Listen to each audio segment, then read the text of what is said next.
You can never cross the ocean unless you lose sight of the ocean. You're watching Road to Success, the key to your next level in business. This week, I'm joined by three very courageous women who have taken destiny into their own hands. Irene Mushiri, karibu sana. Karen Onyango, karibu sana. And Evelyn Akenyi, karibu sana. Karibu ladies to Road to Success. It's really an honor to have you here. How did you get together to start your company? Having worked together for like 10 years, we were friends and we had same issues affecting us. So we decided to bring together the money that we had so that we create our own salon where we were going to tackle the issues that were affecting us where we were working before. What kind of issues were affecting you that inspired Turnstyles Salon? Some of the issues that we encountered, they involve products, and you know that is quite key. Cleanliness, that is actually hygiene, and in particular I'm referring to towels. A client gets in, you set them up, you come with a towel, you want to drape them, you know, it's actually a clean towel. To me, it's clean. But I go drape the client and she's like, no, don't touch me with that dirty towel. Like, no, it's not that, it's clean. Like, no, no, no, look at it. You know, now I'm stranded. I'm in a state of dilemma. I mean, I don't have any other to use. This is all that I've been given. So, you know, you could really be frustrated. But by the end of the day, you need to make some returns. Challenges that the three of you faced, and I'm sure many other that you worked, and many other people that you worked with, is the reason why you decided to later we could actually come together and definitely discuss these issues. And we're like, sincerely, girls, you think we can't do anything? Do we have to be here and work with this like throughout? Can we bring it to a stop? And we're like, why not? Yeah, so that's how it started. So I like, and you know, each day comes with a new problem. Each day comes with a new problem. I'm like, no, it's now becoming too much. And when was that time? Perhaps Irene, you can tell us. When was that time when you decided enough was enough? Let's get together. It's time to step out. To me, it's all about God. Somehow, God pushes someone when he wants you to move. Because I also felt it. It's like he was telling me, you know, you have to move and you'll make it. Yeah, and at some point you also felt it's like you are so frustrated, first of all, and you also felt it's like you are not growing. Yeah, I remember we discussed for like a whole year or even more. Yeah. It was, yeah, we discussed that thing for some time. At what point did you get to this place where we are currently?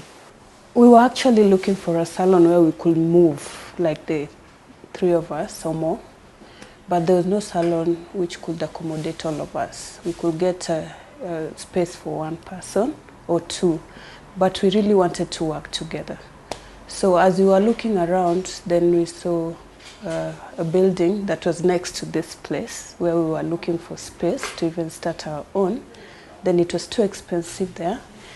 Then the watchman told us to come here to look for space because there was. So when we walked in that office, when they asked us what we were looking for, and we said a salon, they actually told us there was a salon that was being sold. So if we could mind taking that. So that is where it all began. Yeah, we accepted to meet the owner of the salon, and we actually struck a deal. This is quite an investment. Where did you get the money? We didn't have all that money. It was actually our biggest challenge. So what we did, having talked to the owner of the salon, and he really was impressed with us, and he agreed to receive the payment in bits. So what we did, we just collected what we had amongst ourselves and gave him as a deposit. So that is when he gave us the key, and the door was opened for us. It's been two and a half years since you started Turnstyles Salon. What in your opinion do you think is the reason you guys have lasted this long? I can say, first, you need to know each other, because like for the three of us, we didn't just meet and set off for this. We were first colleagues for the longest period of time. Then we built up a relationship. Then we became friends. I mean, we could discuss, we shared our problems together. Then we ended up with this one. But I think the most important thing in partnership also, you need to know, you need to learn your characters. You need to know each other. You need to know your strengths and your weaknesses. Like Evelyn has her strengths, she has her weaknesses. I have my strengths, I have my weaknesses, and so is Irene. So we should learn to bear with one another. Of course, there are those days that I would really be mad at her. There are those days that she feels like she's gonna crush me, and so is Irene. But you know, by the end of the day, it's like a marriage. Once you decide, yeah, you are my lifetime partner, I think should just remain to be that, because it's not just about her, it's also about you. The three of us make this. Without Evelyn, it's something else. Without Irene, it's something else. And without me, again, it's something else. But here we are all for Turnstyles Salon. What roles do each one of you play? I am the finance manager. And how did that decision come to be, that you will be the finance manager? She can give you an account of everything that you spent on and everything that had to be done in your absence or in your presence. And what is your role, Karen? My role, I've changed. At some point, I took care of products, and right now I'm taking care of the staff. So I threw the product to Irene. Irene, what is your role? You're the people person, so.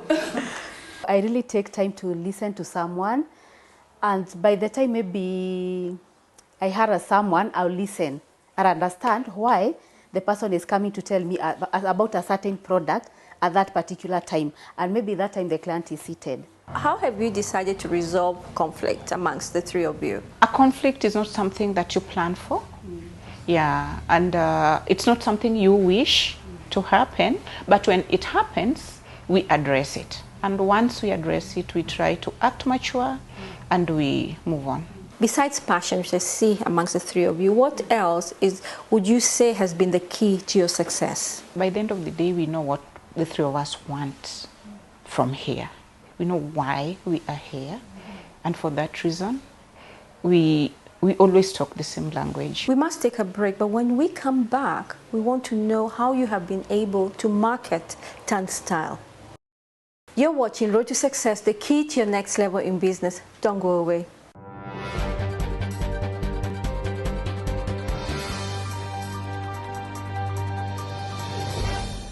Welcome back. You're watching Road to Success, the key to your next level in business. This week we are at the Turnstyle Salon with these very powerful women you actually taken destiny into your hands. You decided enough was enough, forget about the challenges that you faced and do something about it.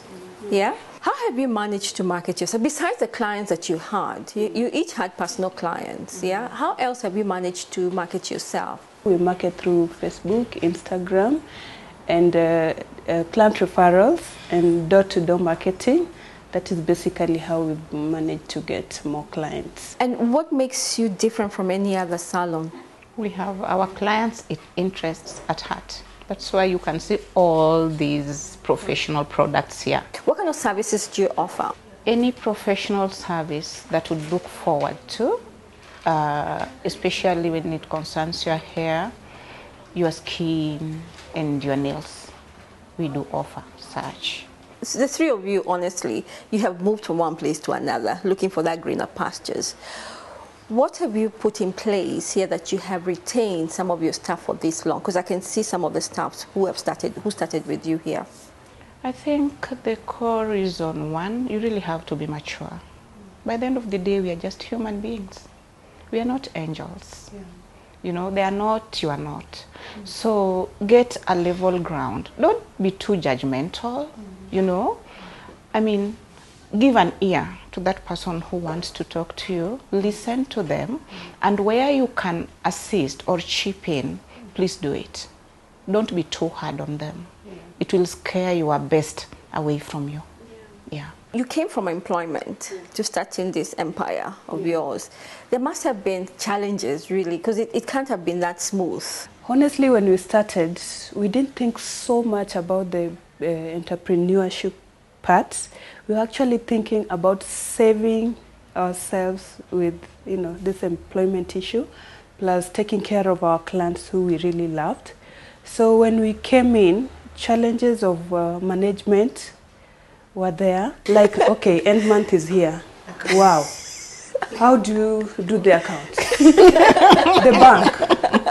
Is all the money in the account to, pay the staff? Being a financial manager, I have to, explain how the money was spent on products, how, someone has made a sale up to the end of the month. What else did you encounter? We had a power challenge, we had water challenge, yes. And we had sanitation. And we had to tackle them, the three of us. How did you do it? For somebody who's listening to you today, what would you tell them to do? One, we came to realize actually, when this property was put up, it wasn't meant to be commercial. It was actually domestic. And here we came and took the salon. We didn't know the underlying problems. They came up when we were already right inside. When we came in, like the second day, there are a lot of clients in the salon. So I was working on a client, actually doing a relaxer process, and then not realizing that actually the water was running down and the electricity just went. And it was total darkness. And here my client is telling me, Evelyn, I'm burning over here, back front. What can we do? We don't know any salon around here. Then one of us actually went outside, and so that's Clarine's salon. Yeah, then I was like, whoa, listen, sweetheart, I have to cross with you to the other salon to wash you, because now I don't have any option. The client was actually so understanding. What would you do differently now that you've been here 2 years later? It has really helped to nurture us and to make us stronger. I think I would enjoy it to be the same way, but the only thing that I will change maybe is if we could go for entrepreneurship courses, the short ones, just to help us know how to be entrepreneurs more than just being, workers ourselves. What are the biggest lessons you have learned? These three ladies, from day one, they've been the managers, they've been the hairdressers. At some point, they were the beauticians. They were the cleaners. I mean, they've been everything. You get so exhausted to the point that, you can't even explain it. But here you are, it's your responsibility. It was such a challenge. I can look at Evelyn and see she's sincerely exhausted. She worked from 7 to 11 in the night, and she has the first appointment at 7 in the morning. What lessons have you learned? Anytime you are thinking of getting into a partnership, it doesn't matter the size of your heart, but I advise you, expand it. Make sure you have a big heart. It's very important always to remember how you started it. Mostly you have to have a common goal that is driving you, to be in that partnership. Don't just remove money and yet you don't know what you're venturing into. Without passion and hard work of yourself getting into that business, then you're heading nowhere. It will not work. You must know what you're looking for. Anytime you are starting a business, or you want to do a business, always do something that you understand, that you can do, because otherwise you'll get disappointed. Because if you just start business because others are doing, and you're expecting other people to do it for you, definitely you'll get disappointed. At some point, you'll close it down. Never give up. Because the hard spell doesn't last for long.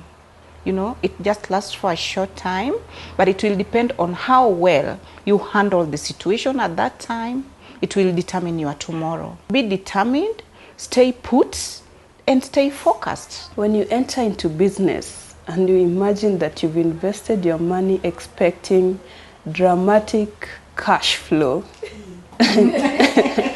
then you're in a big shock. Were you expecting a lot of cash flow when you started? Personally not. I was just doing it for the love of hair, for the love of my clients and, you know, sustainability of financial needs, but not really to make too much profit.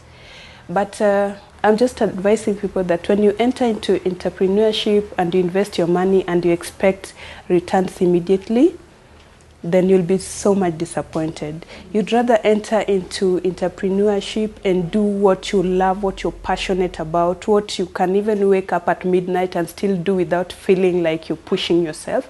Then you last in there because you love it with a passion. You eat it, you drink it, you feel it every step that you make. Then you will move on and be successful. Yeah. And it doesn't matter where you start. Whether you're starting with cooking chapati or selling ice cream for 1 shilling, if you're determined and you know that you pray to your God, you'll actually make it.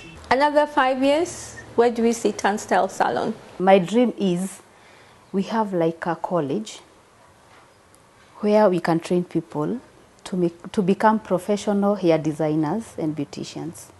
Yeah, that's my dream. I would love to see us creating more employment to young people just to help them put food on the table. Evelyn, Karen, Irene, you are true testimony of when they say strength of a woman. You really are the strength in this industry, and we can see the kind of change that you want to make. Yeah, and we're very inspired by your story, and we can only wish you good luck. Yeah, as you continue this journey. I know there is no stopping the three of you.